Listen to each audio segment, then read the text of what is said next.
아버지, 전지 창조주를 믿습니다. 나는 그의 유일하신 아들, 우리 주 예수 그리스도를 믿습니다.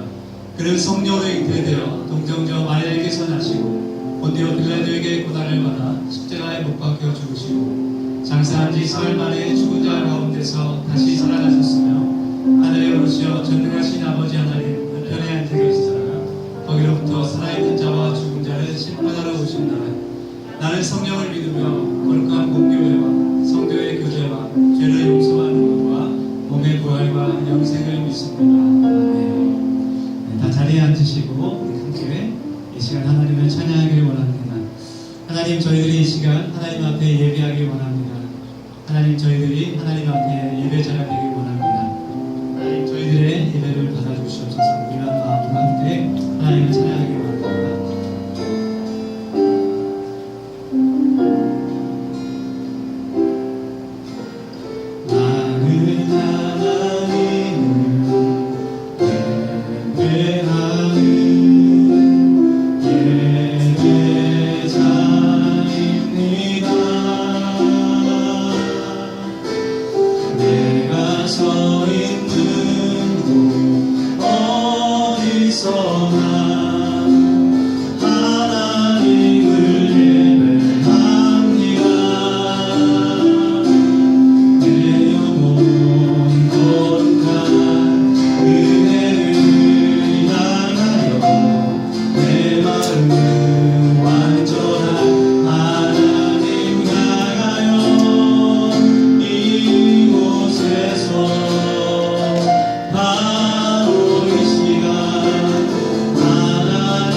먼저 우리들의 마음에 감사함이 넘치기를 소원합니다. 할렐루야.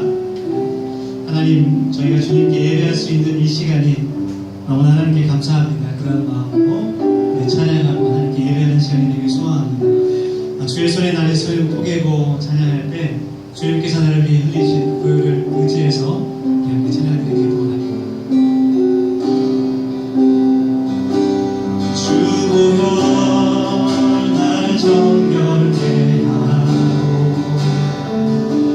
주 보혈 날 자유케 하니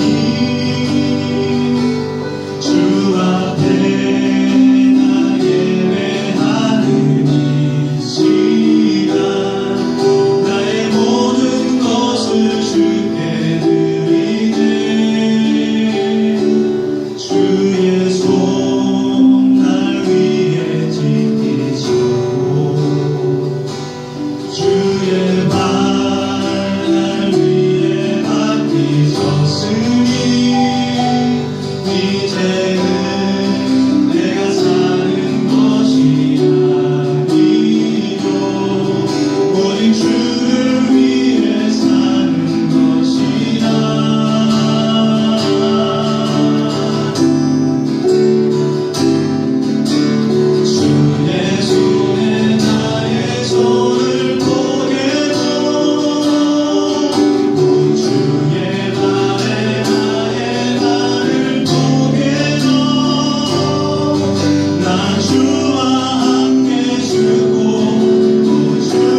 예수 어린 양 예수 내 죄 씻어주시고 구속하셨네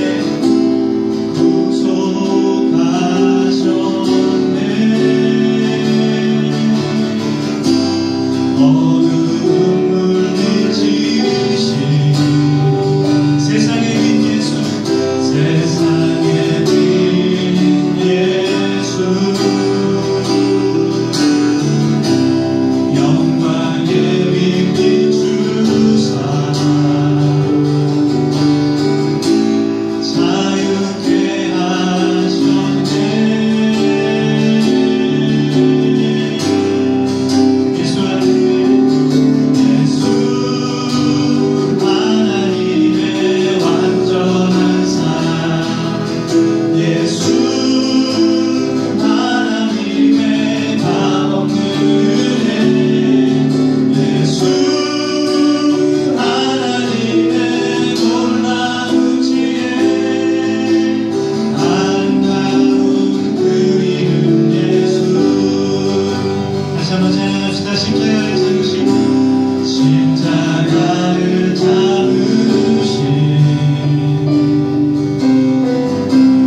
기도하겠습니다.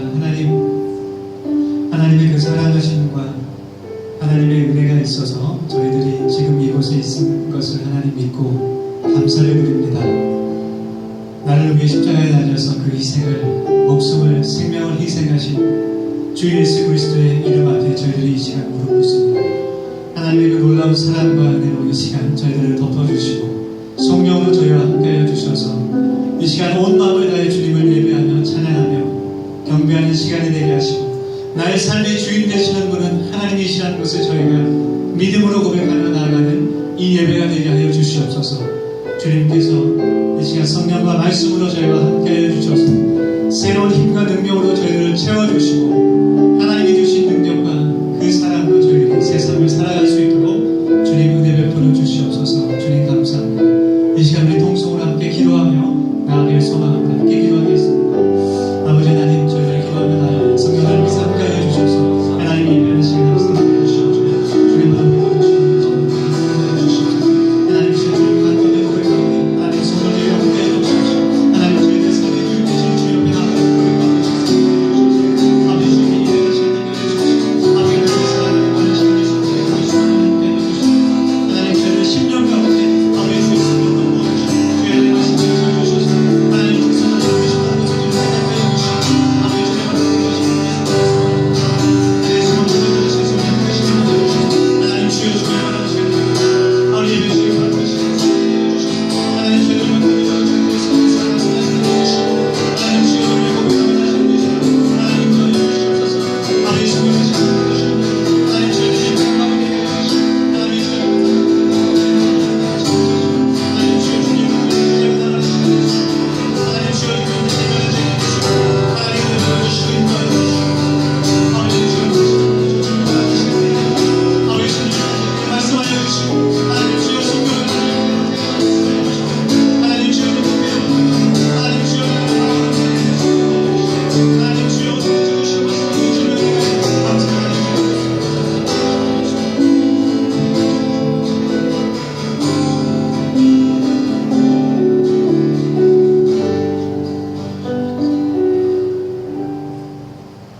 오늘도 저희들을 기다리고 계셨던 하나님 감사드립니다. 가장 영광스러운 찬양.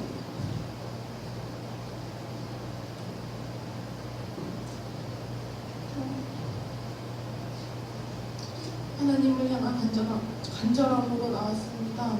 은혜 위에 은혜를 더하여 주옵소서. 의무감으로 드리는 예배가 아닌 예배자로서 예수 그리스도를 마음 깊이 모시고 찬양하며 경배하는 한 사람 한 사람이 되게 해주세요. 하나님이면 충분하다는 것을 깨닫는 시간이 되게 하시고 하나님을 놓지 않는 저희들이 되게 해주세요. 예수님의 이름으로 기도드렸습니다. 아멘. 네. 우리 다 함께 나 주님의 기쁨 되기 원하는 찬양하면서 주님께 준비한 예물 드리겠습니다.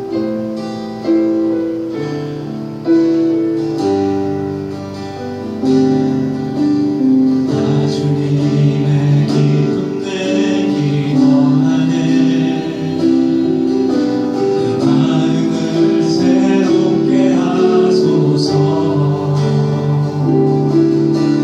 새 무대가 되게 하여 주사 주님의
하나님께서 저희들에게 주신 그 모든 것이 하나님의 것임을 깨닫고 하나님 청지기의 마음으로 살아가는 저희가 되게 하여 주시옵소서.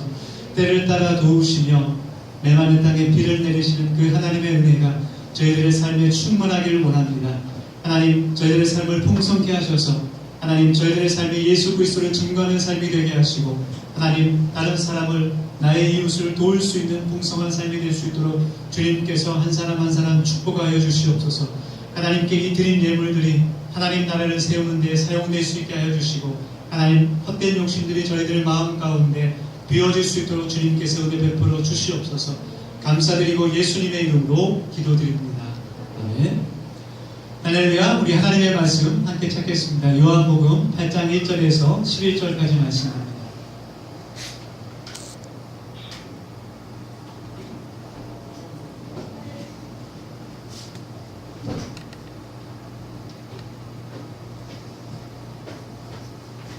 오랜만에 양복을 좀 입었습니다.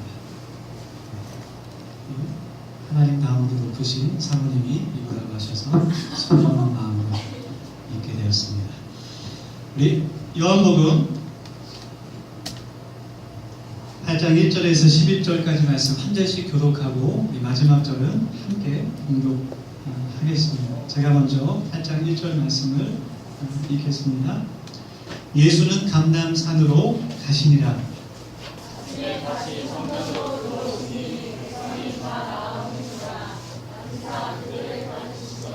서기관들과 바리새인들이 은행 중에 잡힌 여자를 끌고 와서 가운데 세우고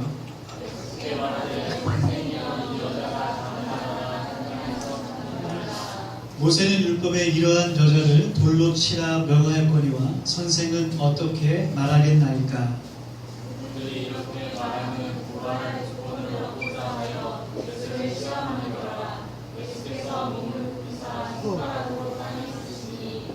그들이 묻기를 맞이 아니하는지라. 이에 일어나 이르시되 너희 중에 죄 없는 자가 먼저 돌로 치라 하시고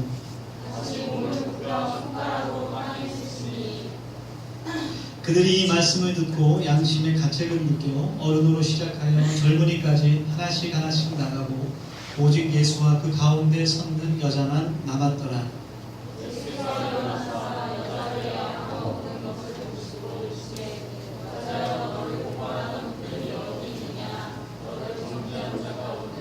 다같이 읽겠습니다. 대답하되 주여 하나이다. 예수께서 이르시되 나도 너를 정죄하지 아니하노니 가서 다시는 죄를 범하지 말라 하시니라. 아멘. 네, 오늘도 서로 같이 인사하며 문안하겠습니다. 아쉽게 안 보이는 얼굴이 있어서 안타까운데요. 우리 옆에 분들 바라보시면서 또 뒤에 분들 바라보시면서 이렇게 인사하면 좋겠습니다. 당신 때문에 힘이 납니다. 당신 때문에 힘이 납니다. 네, 옆에 분께 그냥 제가 항상 얘기하는 건성으로 하지 마시고 영혼 있게 눈을 꼭 마주치면서 정말 우리가 말한 대로 될 줄 믿습니다. 네, 당신 때문에 힘이 납니다. 다시 한번 옆에 분 눈을 쳐다보시면서 고백합시다. 당신 때문에 힘이 납니다. 네, 좋습니다. 지난주에 대한예수교 장로회 총회가 열렸어요. 통합적 교단 총회가 열렸는데요. 전주에서 4박 5일 3박 4일의 기간 동안 총회가 열렸습니다.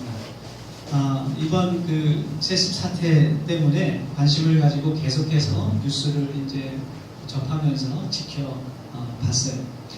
다행히 명성교회 세습이 합법이라고 손을 들어주었던 재판국의 판결이 받아들여지지 않아서 그 세습이 인정되지 않았습니다.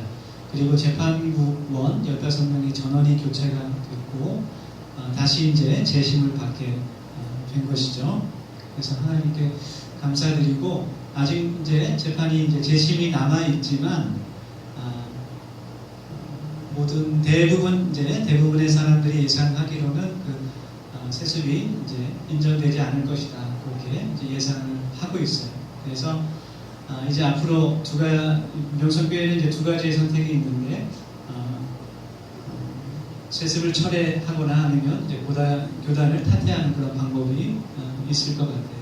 아니면 뭐 일반 법정까지 끌고 갈 수도 있겠죠. 그 총회에 참석한 목사님 가운데 홍인식 목사님이라는 분이 계신데 해방신학자예요. 그분이 그런 얘기를 했습니다. 이 세습 사태가 명성교회 한 교회에만 국한되는 문제는 아니다. 그 교회가 크든지 작든지 간에 자기가 그 교회를 개척했다고 해서 그 교회를 자기 것으로 생각하고 자기 마음대로 하고 교회를 사유화하고 정말 그 교회를 통해서 자신의 욕심을 부리는 것이 정말 큰 문제다. 교회는 하나님의 것임을 우리가 믿고 그렇게 순종해야 된다. 우리 안에 헛된 탐욕들을 내어버려야 된다. 그런 이야기들을 이제 하게 됐어요. 그래서 그 인터뷰를 보면서 정말 우리 안에 우리 핵심 가치처럼 내 마음을 비우는 것, 내려놓는 것, 헛된 탐욕을 내려놓는 것이 정말 중요하다. 그런 생각이 들게 됩니다.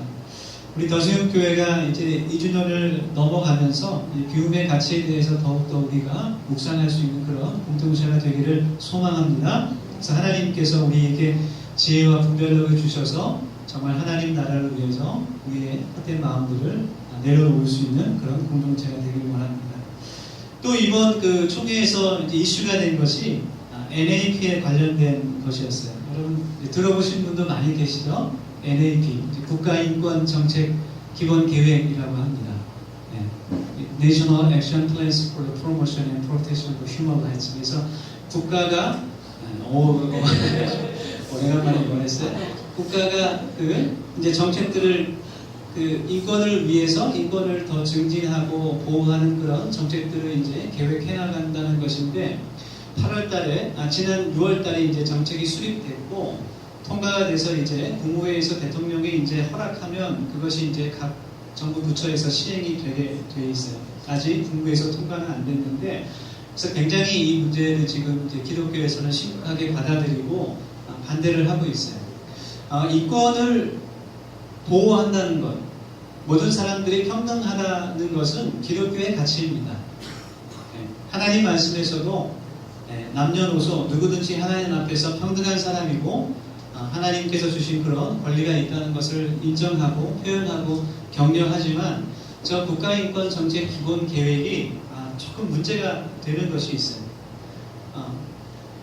예수님께서 이 세상의 약한 사람들, 고아, 과부와 장애인들, 이 사람들이 더 하나님 나라에서 큰 자들이고 귀하다고 말씀하셨어요. 그리고 이 넷에서 국가인권정책 기본계획 가운데 그 세상의 그 사회적 약자들 가운데 이제 성소수자들, 동성애자들을 이제 포함시켰습니다.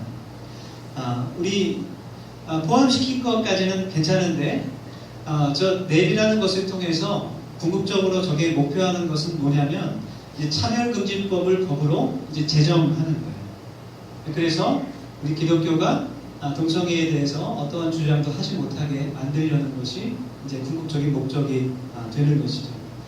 네. 여러분 동성애의 문제는 그렇게 간단한 문제가 아닙니다. 동성애를 얘기할 때 흔히 LGBT 이렇게 얘기하는데 레즈비언, 게이, 뭐 바이섹슈얼, 트랜스젠더 이렇게 얘기하는데 이제 단순히 동성애를 하나로 묶어서 그것이 정말 하나님 앞에서 더러운 죄악이고 악한 것이고 그렇게 말하기가 실제로 그 안을 좀 들여다보면 굉장히 곤란해요. 굉장히 복잡하고 다양한 문제들이 그곳에 섞여 들어가 있어요. 그래서 뭐 레즈비언도 있고 양성애자도 있고 뭐 트랜스젠더도 있고 단순히 그냥 성 도착증이나 이제 성적 그 정체감 장애라는 것도 있는데 하여튼 뭐 일일이 다 설명하기는 힘들지만 모든 그런 성소수자들을 동성애자다, 더러운 사탄의 자식이다 그렇게 저주하고 정죄하는 것은 굉장히 어리석은 일입니다. 분명히 그 안에 죄성이 있어요. 성적인 문란이 있고 탐욕이 있고 그런 정욕적인 죄악들이 있지만 그렇지 않은 사람들도 있어요.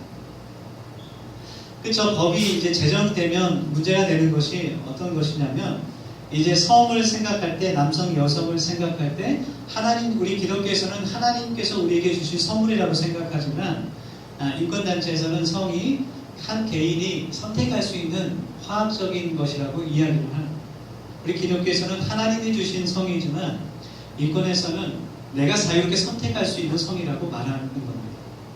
그래서 동성애와 동성애 결혼이 합법화가 되는 거예요.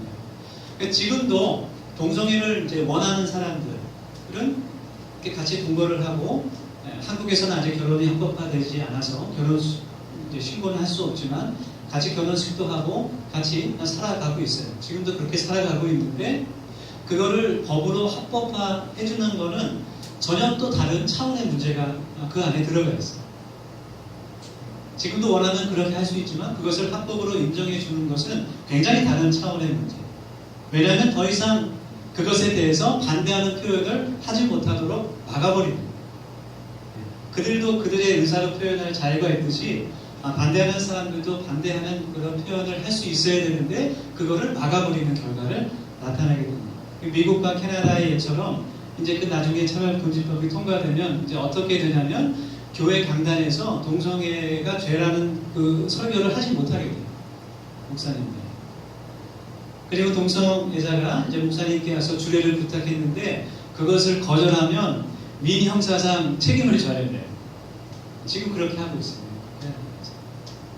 그리고 이제 학교에서는 동성 간의 사랑이나 결혼이 정상적인 범주에 들어가는 성생활이라는 것을 아이들에게 의무적으로 가르쳐야 돼요. 기독교인 교사라고 할지라도 그것을 반드시 아이들에게 가르치게 되어 있습니다. 제가 밴쿠버에 있을 때 그곳에서 이제 공부할 때 7학년 자녀를 둔 학부모와 얘기한 적이 있어요. 이제 7학년이면 여기서는 중학교 1학년인데 중학교 1학년 딸을 둔 학부모와 얘기를 하는 가운데, 그 아이가 학교에 가서 이제 성교육 시간에 동성애에 대해서 배웠다는 거예요. 그래서 동성 결혼에 대해서 이제 토론이 있었는데 그 반 아이들 가운데 26명이 찬성을 했대요. 동성 결혼에 대해서 괜찮다, 합법적인 것이다. 그 반 학생이 몇 명이냐면 27명이에요. 그래서 그 아이가 이제 혼자 반대를 이제 했어요. 그러니까 다들 이상하게 쳐다보는 거예요, 그 아이가. 집에 와서 이제 그 아이가 엄마한테 얘기해요. 엄마, 학교에서 이런 일이 있어서 나 혼자 반대했는데 조금 까다되는 느낌이어서 얘기를 한 거죠. 그래서 엄마가 이제 웃으면서 물어봤어요. 너는 왜 반대했니? 하나님이 기뻐하시지 않잖아. 그렇게 이야기를 했다는 거예요. 근데 그런 일이 그 아이가 처음 겪은 일이 아니고 몇 달 전에 이제 또 낙태에 대해서 토론을 막 한 26명이 찬성, 반대하고. 그렇게 교육이 얼마나 중요한 것인지 우리가 알 수가 있는 것이죠. 최근 또 뉴스를 통해서 제가 좀 안타까운 소식을 접했습니다. 제가 밴쿠버에 있을 때 공부한 학교가 저 학교예요. 트리니티 웨스턴 유니버시티라고. 저기에서 이제 목회학 박사과정 공부를 했는데 기독교 학교입니다. 그래서 기독교 가치관을 가지고 채플 시간도 있고 학생들을 이제 강요할 수는 없지만 기독교 신앙을 가르치고 있습니다. 제가 학교를 다닐 때에도 저 학교가 좀 부당한 대우를 많이 받았어요. 동성 결혼을 반대한다는 이유로 정부에서 보조금을 받지 못했어요. 정부에서 장학금을 안 줘요. 너희 학교 동성애 반대하잖아요. 그래서 장학금을 안 줍니다. 그래서 학교도 운영을 해야 되니까, 사립학교니까 운영을 해야 돼서, 저 있을 때도 막 그런 얘기가 나왔었는데 간호대학원하고 법률대학원을 새로 이제 설립을 하게 됐어요. 학생들을 받아 유치하기 위해서. 그런데 최근 뉴스를 보니까 지난 6월달에 2014년부터 이제 법률대학원을 설립하려고 이제 진행을 해왔는데 하나 NGO 단체에서 소송을 낸 거예요. 어떻게 동성 결혼을 반대하는 그런 학교가 평등한 법을 가르칠 수 있냐, 이렇게 해서 법률대학원 인가를 취소하라, 그 소송을 걸어버린 거예요. 그래서 작년 올해 6월달에 결과가 나왔어요. 그래서 학교가 그 소송에서 패해서 대학원을 설립하지 못했어요.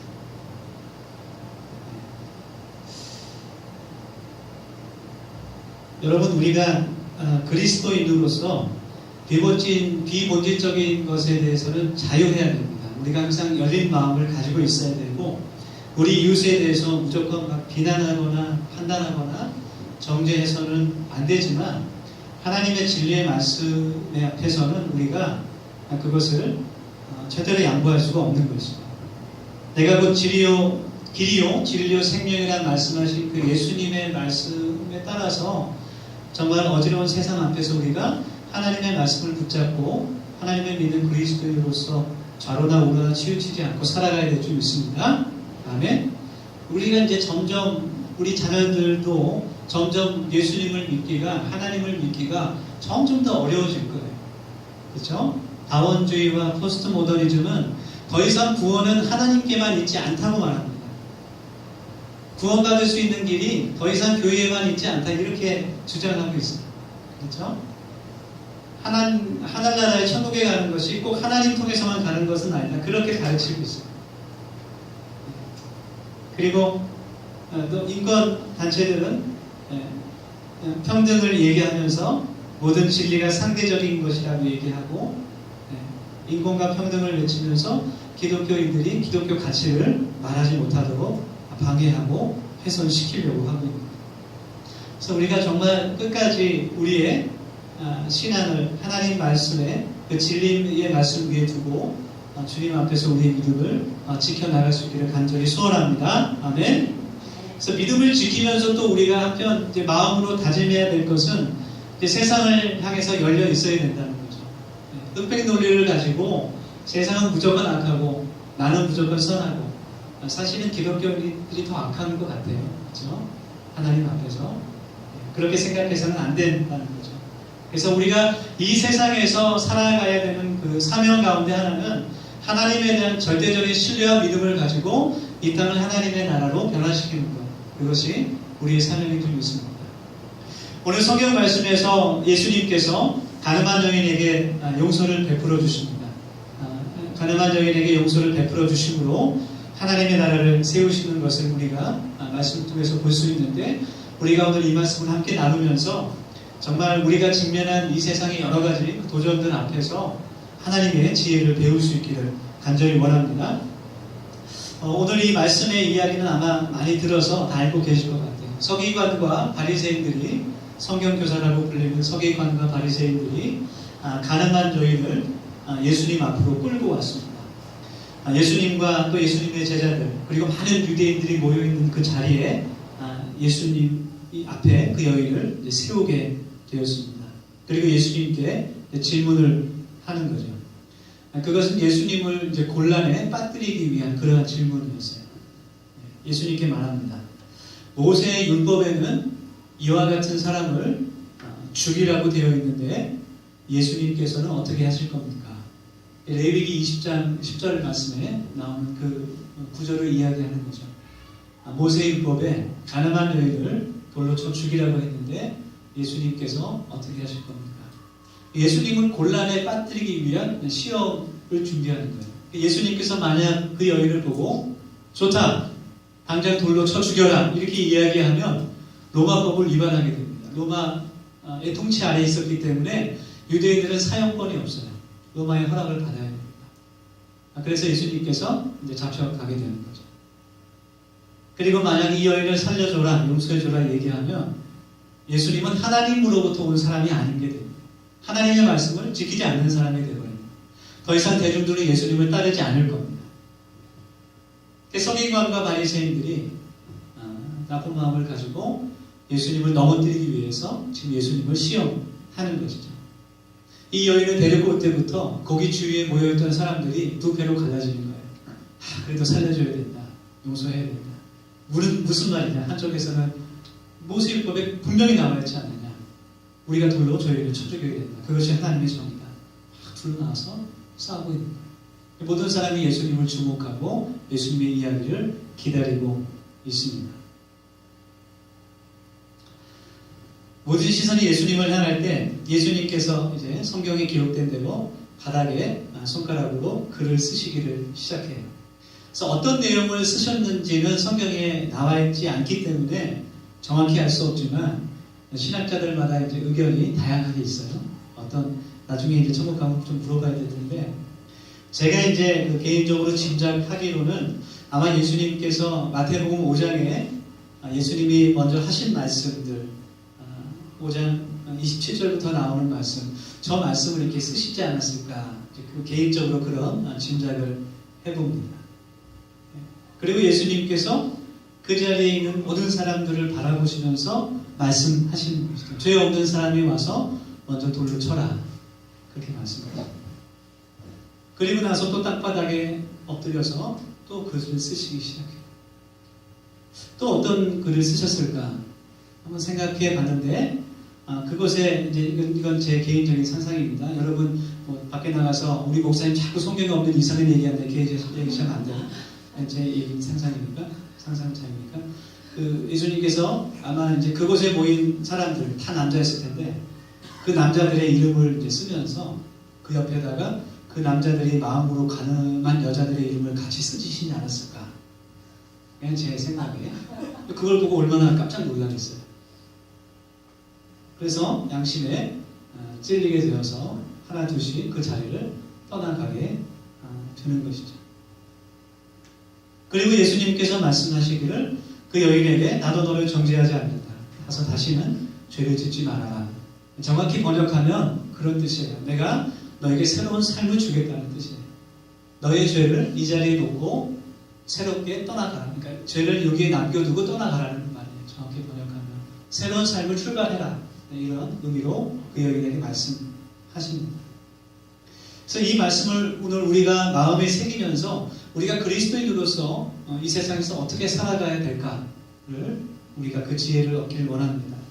첫 번째로 예수님은 그 여인 앞에서 정말 어떻게 보면 누구나 정죄할 수 있고 누구나 돌을 던질 만한 그런 사람이죠.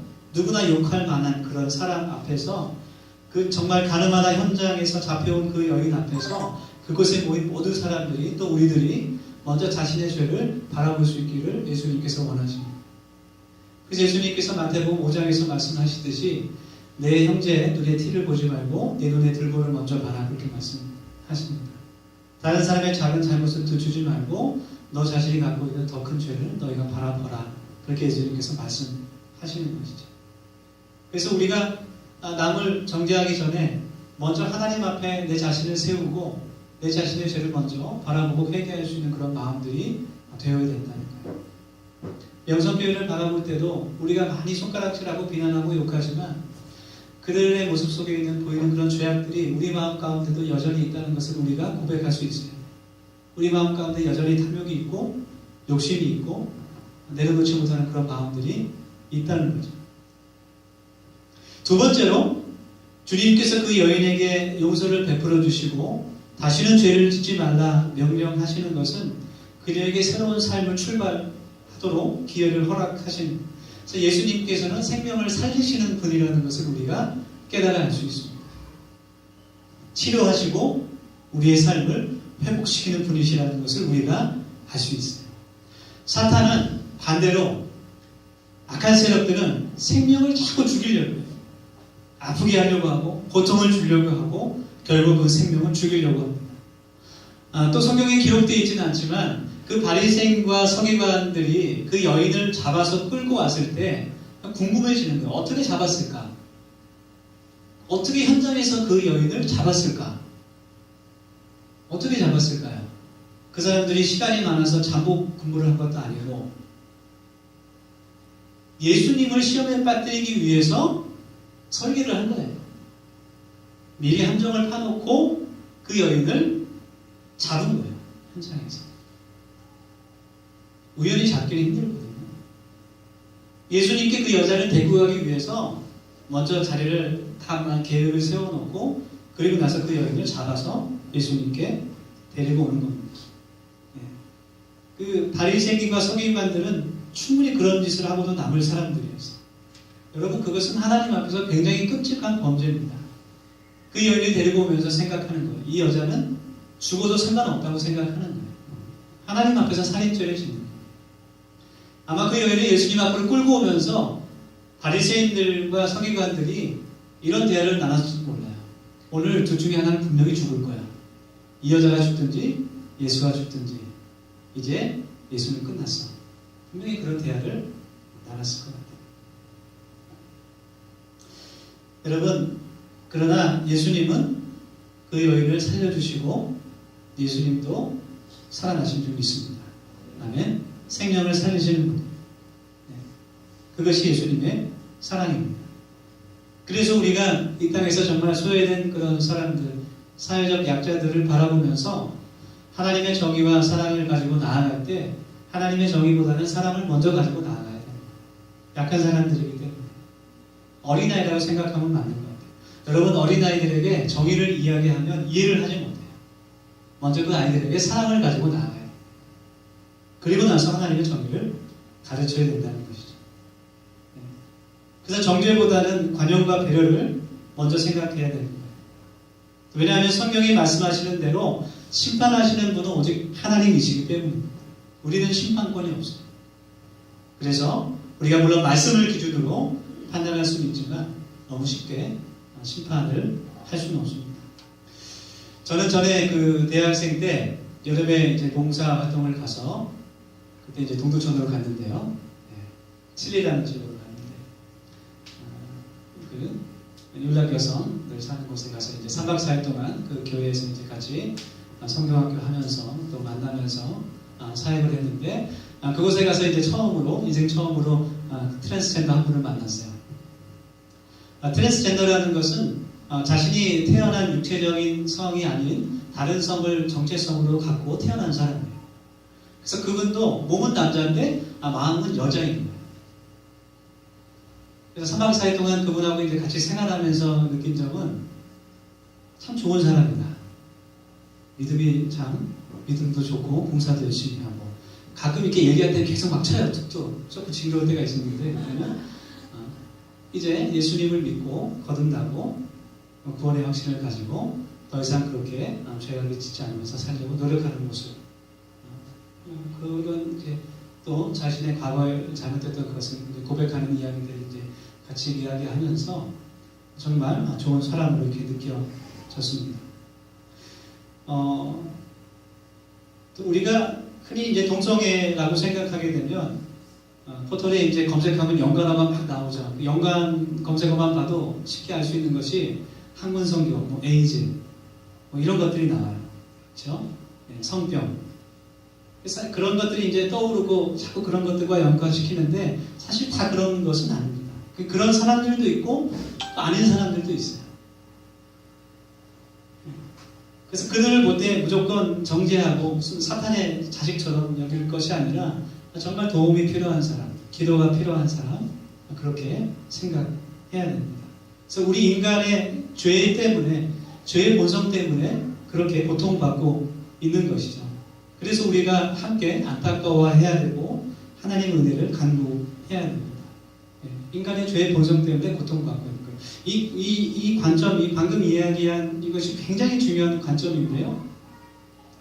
어떤 분들은 동성애자들이 그렇게 태어나는 것이 하나님께서 그렇게 태어나게 하시는 것이 아니냐 그렇게 이야기하는 사람들도 있어요. 태어날 때부터 하나님이 그렇게 지으신 것이 아니냐. 태어날 때부터 하나님이 그렇게 만드셨기 때문에 하나님은 완전하시고 실수가 없으신 분이기 때문에 그 동성애자 그대로 완전한 사람이다. 그렇게 이야기를 합니다. 여러분 다 아는 그 팝 가수 중에 레이디 가가라는 가수가 있어요. 굉장히 유명한 사람인데 그 사람 노래 중에 Born This Way라는 노래가 있어요. 나는 이렇게 태어났어. 이런 노래가 있는데 거기 나오는 그 노래 중에 나오는 크리스천이라고 해요. 그 여자는 그 노래 중에 나오는 가사를 보면 이런 내용이 있어요. 나는 내 방식대로 아름다워. 왜냐하면 하나님께서는 실수가 없으신 분이니까. 난 정상이야. 난 이대로 창조됐어. 너 자신을 후회 속에 숨겨두지 마. 그저 너 자신을 사랑해. 넌 바로 서 있는 거야. 난 이대로 창조됐어. 네가 동성애자든 이성애자든 양성애자든 성전환자든 그런 건 중요치 않아. 우린 바른 길을 가고 있어. 이런 이제 가사들이 거기 나와요. 여러분 한번 생각해 봅시다. 정말 하나님께서 동성애자들을 그렇게 태초부터 만드신 걸까요? 우리는 분명히 잘못됐다고 얘기하는데 그럼 완전하신 하나님이 혹시 실수하신 것인가? 그렇게 생각이 들기도 하죠. 여러분 하나님은 완전하신 분입니다. 아멘? 믿습니까? 하나님은 실수가 없는 분이에요. 그러나 우리 인간은 타락한 존재들입니다. 하나님께서 태초에 이 세상을 창조하시고 에덴 동산을 만드시고 아담과 하와를 지으셨을 때 그것을 보시고 모든 것이 아름답다고 말씀하세요. 정말 보기에 좋았더라 말씀하세요. 그것은 완전하신 하나님 눈에 보시기에 완전한 세상이에요. 흠이 없는 퍼펙트한 세상. 그런데 아담과 하와가 하나님께서 금하신 선악을 알게 하는 나무의 열매를 따 먹음으로써 그 순간 죄악이 인간의 세상에 들어오게 됩니다. 로마서 5장 말씀에 보면 그 말씀이 나와요. 한 사람으로 말미암아, 이제 아담을 가리키는 것인데 한 사람으로 말미암아 죄가 인간 세상에 들어왔다 이렇게 말씀. 두 번째 아담 예수 그리스도 통해서 그것이 회복됐다고 이제 말씀하는 말씀이 로마서에 나오죠. 그래서 하나님의 말씀에 불순종하는 그 죄악을 통해서 그 원죄가 들어오게 되고 사람이 죄성을 갖게 돼요. 죄의 본성이라고 이야기하는데, 그래서 우리는 태어날 때부터 죄의 본성을 가지고 태어나게 되는 거예요. 그 말은 우리는 모두가 하나님의 은혜가 필요한 사람들입니다. 구원하시고 깨끗게 하시고 새로운 생명을 주시는 하나님의 은총과 은혜가 필요한 사람들이에요. 그래서 그 죄의 결과로 인해서 우리 인간들에게 질병이 오고 고통이 오고 고난이 들어오게 된 것이죠. 장애인들도 마찬가지예요. 하나님께서, 누가 그런 질문을 받았다고 하는데, 하나님께서 그들을 그렇게 창조하신 게 아니라 그들이 그렇게 태어나고 그렇게 고통받는 것은 우리 모두의 책임이에요. 하나님 앞에서. 어떤 분들은 성경에 예수님께서 이제 눈먼 소경을 고쳐주시고 말씀하실 때 하나님께서 그의 하시는 일을 나타내고자 하심이라 이제 그렇게 말씀하시는 것을 보고 장애인들이 이렇게 태어난 것은 하나님의 영광을 위함입니다. 이렇게 얘기하시는 목사님도 있어요. 정말 용감하신 분들이라 생각이 듭니다. 어떻게 하면 용감하게 되죠? 네, 말하지 않겠습니다. 정말 용감합니다. 하나님은 일부러 하나님의 영광을 위해서 병을 주고 약을 주시는 그런 분이 아니에요. 그 부족한 사람들을 보시고 같이 안타까워하시고 같이 눈물을 흘리시고 그 고통에서 치료받고 회복하기를 원하시는 하나님. 그래서 그들을 바라볼 때 우리 모두의 책임인 것을 우리가 깨닫고 하나님 앞에서 회개해야 돼요. 그리고 그들을 섬기고 도와주고 그 약한 사람들을 통해서 더욱 큰 영광을 받으시는 하나님을 찬양해야 되는 거죠. 그래서 하나님께서 성경을 보면 정말 하나님께서는 일부러 그 약한 사람들을 통해서 영광을 받으세요. 정말 뛰어난 사람들을 사용하는 것이 아니라 정말 하나님을 의지할 수밖에 없는 사람들, 하나님께 영광을 돌릴 수밖에 없는 그런 약한 사람들을 그 겸손한 사람들을 통해서 역사하시고 영광을 받으시는 줄 믿습니다. 그래서 지금도 인간의 죄 때문에 고통받는 그 약한 자들을 바라보시면서 더욱더 큰 은혜를 베푸시기를 원하시는 그 하나님의 마음을 우리가 헤아려 알 수 있기를 원합니다. 우리가 오늘 성경 말씀을 통해서 마땅히 돌에 맞아 죽어야 될 그 죄인을 같이 보았습니다. 그러나 예수님께서 그 가난한 여인을 그 사람들 앞에서, 돌을 들고 있는 그 사람들 앞에서 보호하시고 그를 용서하시고 다시 한번 새로운 삶을 살 수 있는 기회를 주신 것을 우리가 보았습니다. 우리가 주님의 마음을 본받아서 이 세상에 있는 그 약한 사람들을 바라볼 때 정말 나의 죄를 먼저 바라볼 수 있는 사람이 되고 또 예수님의 사랑으로 그들을 이해하고 섬길 수 있는 우리 모두가 될 수 있기를 예수님의 이름으로 축원합니다. 이 시간 같이 통성으로 우리 짧게 기도하겠습니다.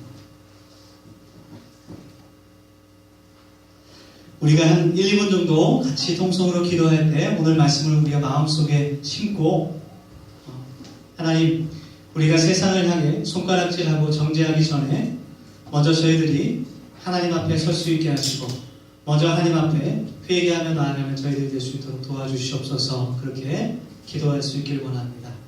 또 두 번째로 기도할 때 생명을 회복시키시며 살리시는 그 하나님의 그 사랑과 은혜를 저희들이 깨달아 그 하나님의 사랑과 은혜를 세상에 흘려보내는 하나님 통로로서 사용될 수 있기를 소망합니다. 인간의 죄 때문에 고통받는 그 약한 자들, 그들에게 베푸시는 그 사랑과 은혜를 저희들이 실천할 수 있게 하시고 아버지 하나님의 사랑을 전할 수 있는 저희들이 되게 하여 주시옵소서. 우리 짧게 같이 통성으로 기도하겠습니다. 아버지 하나님, 이 시간 저희 같이 기도합니다. 저희들의 마음 가운데 하나님의 말씀을 심어주셔서 하나님의 사랑을 전할 수 있는 저희들이 되게 하여 주시고, 먼저 저희들이 들고 수 있는 저희들이 되게 하시기를 소망합니다. 아버지 하나님 말씀을 찔리면서 저희들과 함께 해주셔서 하나님 소망을 가지고 나가는 저희들이 되게 하여 주시고, 아버지께 오늘도 저희의 삶이 되시길 인도하여 주시옵소서. 하나님 교회가 제일 실천하고 교회가 제일 실천하는 저희의 공주되게 되게 주시고, 아버지 주님의 은혜를 바라보며 우정을 발견하는 저희들이 될 수 있도록 주님께서 인도하여 주시고 우정을 주시옵소서. 돌아가신 주님을 찬양합니다. 거룩하신 하나님, 오늘도 저희들에게 하나님의 말씀을 들려주신 것을 감사합니다. 하나님, 저희들이 이 말씀을 잊지 않고 마음속에 새기게 하시고 우리의 삶 가운데 실천할 수 있는 하나님의 말씀이 되게 하여 주시옵소서. 나를 향하신 그 계획들을 하나님 저희들이 볼 수 있게 하여 주시고, 아버지 세상을 향해 하나님의 진리의 말씀을 가지고 흔들리지 않는 믿음으로 허락하여 주시고, 또 반면 하나님의 사랑과 은혜를 가지고 세상을 섬기는 저희들이 되게 하여 주시옵소서. 감사합니다. 주님, 예수님의 이름으로 기도드립니다.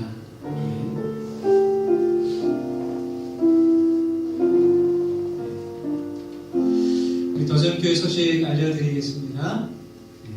조금 더운 것 같아요. 에어컨을 좀 틀어주시고요.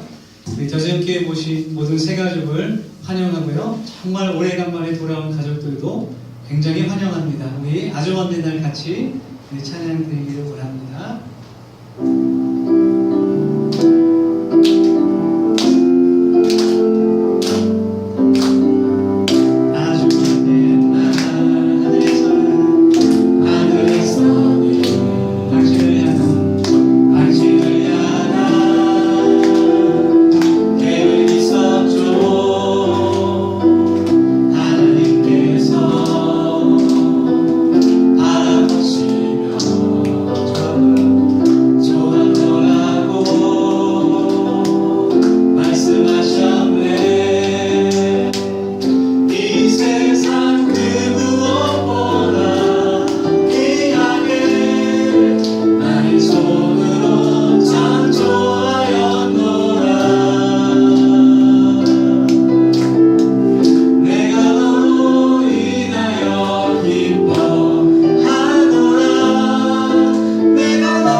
말씀하신 것을 저희가 기억합니다.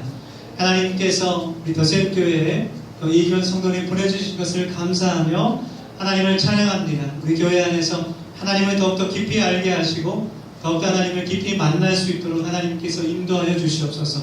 그의 모든 삶을 하나님께서 붙들어 주시고 축복하여 주셔서 하나님 예수님을 전하는 삶이 되게 하시고 하나님 나라를 세우는 사람이 되게 하여 주시옵소서. 감사하고 예수님의 이름으로 축복하며 기도합니다. 아멘. 계속해서 교회 소식 알려드립니다. 예배 후에 우리 식사교제 꼭 한 분도 빠짐없이 참석해 주시고요. 계속해서 우리가 후원하고 있는, 중보하고 있는 이집트에서 선교하는 우리 제이콥 레베카 선교사님께서 기도해 주시고 선교 편지 못 받으신 분들을 받아서 꼭 읽어주시기를 부탁드립니다. 목요일마다 저녁에 모여서 함께 기도하고 있습니다. 함께 모여서 하나님을 기도하고 찬양하는 시간이 되기를 소원합니다.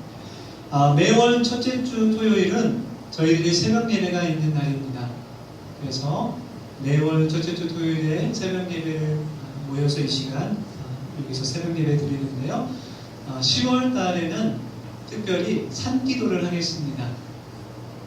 10월 6일 토요일 날씨가 너무 좋죠. 그래서 특별히 인근에 있는 낮은 산을 함께 올라가서 함께 산기도하고 내려와서 아침 식사 교제 같이 하도록 하겠습니다. 그래서 지금 시간을 오전 7시 정도로 예상하고 있어요. 그래서 장소와 시간은 다음 주에 정확히 알려드리겠습니다. 그래서 집이 머신 분들은 금요일에 와서 교회에서 주무셔도 되고요. 가능하신 분들은 토요일 아침에 같이 모여서 산에 올라가서 하나님께 기도하는 시간 가지시기를 원합니다. 아멘. 아멘. 지난주에 우리 창립 2주년 감사예배 함께 드렸고요. 9월 30일은 다섯째 주일 마지막 주라서 찬양 예배로 하나님께 드립니다. 그래서 또 이번 달에는 특별히 우리 교회 밖에서 조금 손님들이 같이 와서 이렇게 악기로 봉사를 할 것 같아요. 그래서 더 풍성한 찬양 예배가 될 수 있기를 기대하고 또 하나님께 찬양 드립니다. 우리 이제 다 함께 일어서셔서 10월 7일 정규인 불림대회 말씀을 듣고 다 함께 일어서셔서 우리 사명선언문 선포하고 우리 별단의 찬송 함께 부르고 축도하시는 예배를 마치겠습니다. 우리 다 함께 일어서셔서 사명선언문 함께 선포하겠습니다. 시작. 우리는 하나님의 나라를 세우는 공동체이다. 우리는 교회로서 진리를 배우며 삶을 나누며 사랑으로 섬기는 사명을 감당한다. 우리 함께 이런 교회 되게 하소서 함께 찬양드리겠습니다.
그리스도의 은혜와 하나님의 크신 사랑하심과 성령님의 교통 충만하심이 세상에 그리스도의 사랑과 은혜를 가지고 섬김으로 충성을 다하기를 소망하는 우리 더전교회 모든 교우들 머리 위에 그 가정과 직장 위에 이제로부터 영원토록 함께 하시기를 간절히 축원하옵나이다.